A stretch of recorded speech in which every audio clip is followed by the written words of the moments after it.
আসলে একটু আগে একটা প্রশ্ন করছিলে না, এটাই তো মেন কথা। কোনটা মেন? যে এই প্রোগ্রামের হোস্ট কোথায়? আমি এত সুন্দর করে রেডি হয়ে এসেছি। It's okay, it's very good. আরে তুমি তো এই চ্যানেলে আমি বলবো কোনটা বলবো আগে বলো তো, with due respect. As you wish, তোমার যেটা বলতে ভালো লাগে। বাংলা ভিশন ঈদ আয়োজিত এক অনুষ্ঠানে সুপারস্টার শাকিব খান এবং শবনম বুবলি উপস্থিত ছিলেন।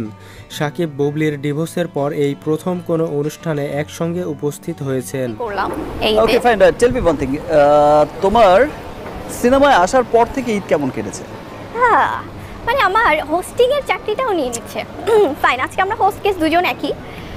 তো সিনেমায় আসার পর আসলে খুব সুন্দর প্রশ্ন। সিনেমায় আসার আগে যেটা ছিল, যেহেতু আমি নিউজ পড়তাম বাংলা ভিশনেই। তোমার কি এমন হয়েছে যে তুমি ঈদের দিন কোনো নিউজ পড়েছো বা কাজ করেছো? ডেফিনেটলি, সেটা হচ্ছে যে আমার যেহেতু আমার নিজের চ্যানেলে আজকে আমি আসলে এটা আমার জন্য অনেক স্পেশাল একটা ফিলিং। বাংলা ভিশনে আমি প্রোগ্রামে গেস্ট হয়ে এসেছি।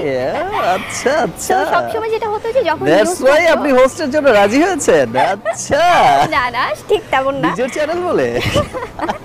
তো যেটা ছিল যে যখন নিউজ থাকতো স্পেশাল অকেশনগুলো, যেমন পহেলা বৈশাখ, ঈদ, তারপর নারী দিবস, যেটাই হোক,